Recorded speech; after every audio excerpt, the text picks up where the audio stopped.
กับสวัสดีนะครับผมจะมาแจ้งเตือนคือว่าช่วงนี้ผมจะอัพคลิปลงเรื่อยๆนะครับไอ้นี่ก็เป็นเกมอีกแนววันนี้ผมลง3 เกมรวดเลยลงให้ดูมันจะไม่ตัดต่อ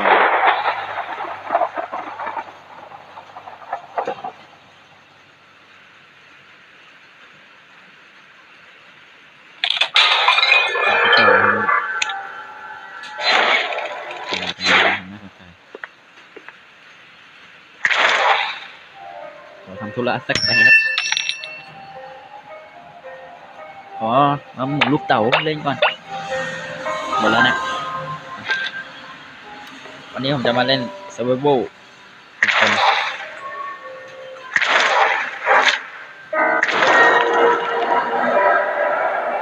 มีคนเล่นก่อนมาเลยนะ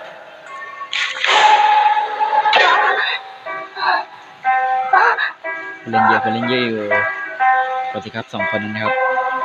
ว่า3 คนนี้เป็นคนไทยแน่นะครับอันนี้ผมแล้วก็ซ้ายมือแล้วก็ฆาตกรนะครับผมจะเล่นเป็นสายทางเก้าอี้นะครับทางเก้าอี้มันเวิร์กคนนะครับไม่ใช่แค่เล่นมีสายทางเก้าอี้3ครับแล้วก็มีไอแมนอะไรก็ไม่รู้ผมจำชื่อตัวนี้ไม่ได้เหมือนกันมีพยาบาลมา2ครับไอแมน1แล้วก็ผมสายพักเก้าอี้มาดูสิครับผมจะเจอทุบเลยไหมครับเพราะผมก็ไม่เคยเล่นผมเพิ่งเล่นเป็นได้อาทิตย์กว่าเองเกมเนี้ย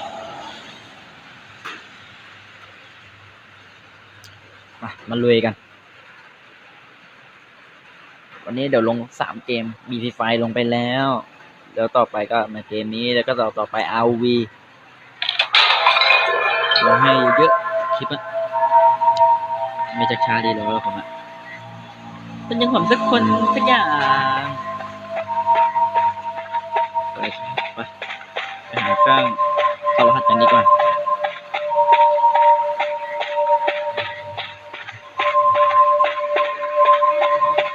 รู้สึกว่าด่านนี้มันจะแหลกๆนะครับ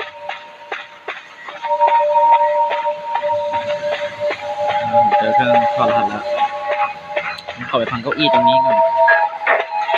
อย่างนี้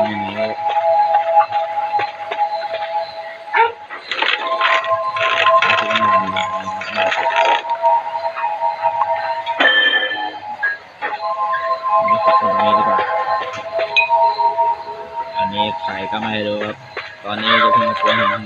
นี้อยู่ครับถ่ายคลิปลง YouTube อยู่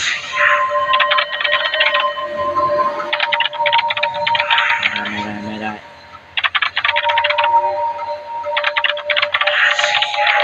ผมไม่ว่างเลยจริงผมเล่นไม่ได้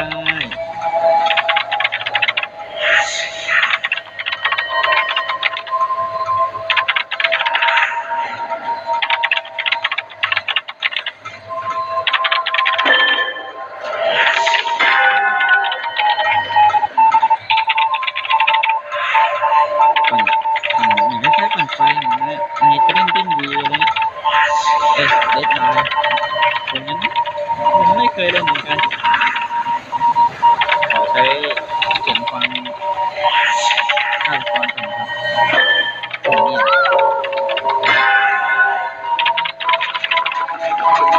ให้เราถูกดูเป็นคนช่วยเหลือที่ไหนอันนี้เรา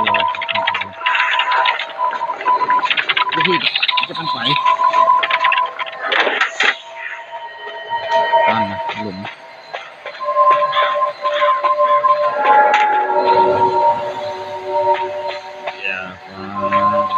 มันได้หนุ่มแล้ว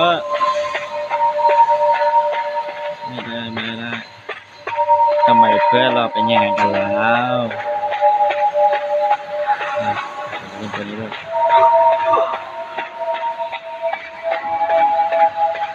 เพื่อนเราเนาะต้องมาช่วยเพื่อน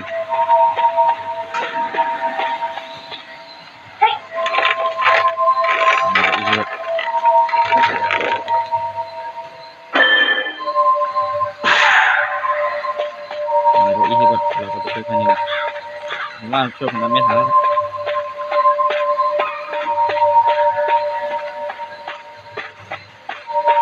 ช่วยคนรอด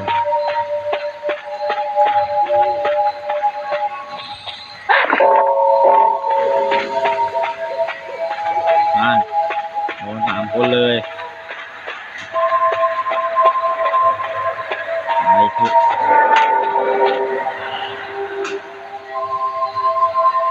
เห็นไป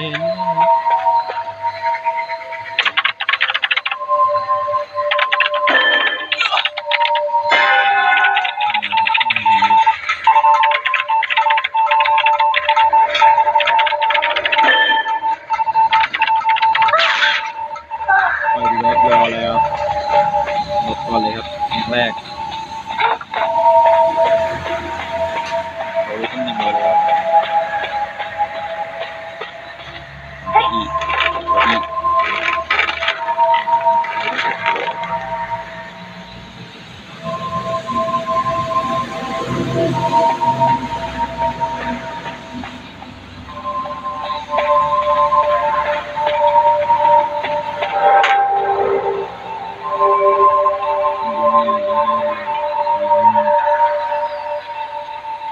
ฟังน้องไปว่า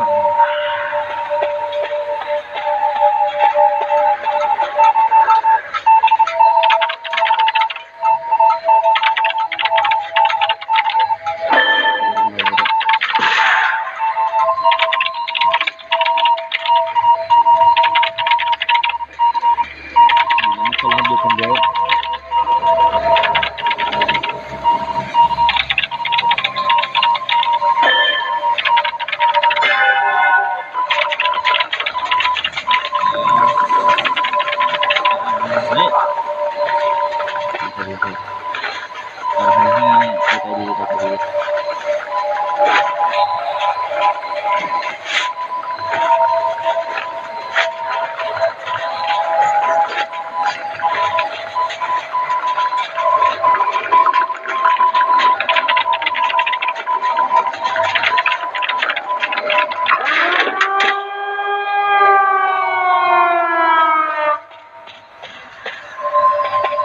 ก็ติดเลยแต่ตอนนี้ทำไมมองโลกงงเตอร์ต้อง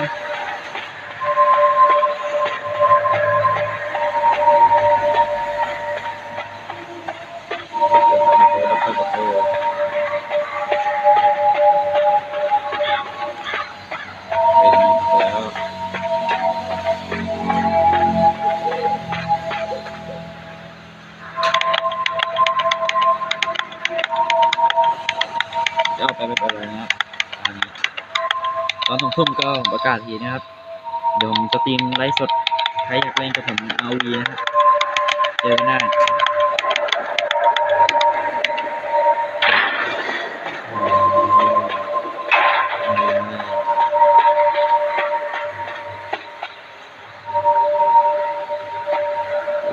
กดมือหน่อยกดมือหน่อยรถเก่งกดมืออีกกดมืออีกกดมืออีก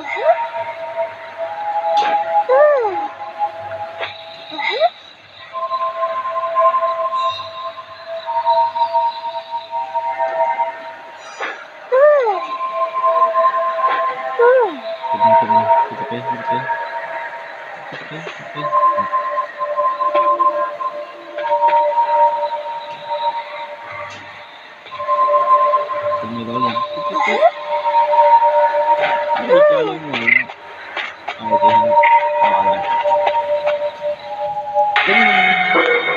ชนะผมนี่ไม่พูดมากเจ็บคอแต่ผมว่าผมแต้มไม่น้อยมันเปิดเลยทำได้5,000เองผมก็ได้ที่ 2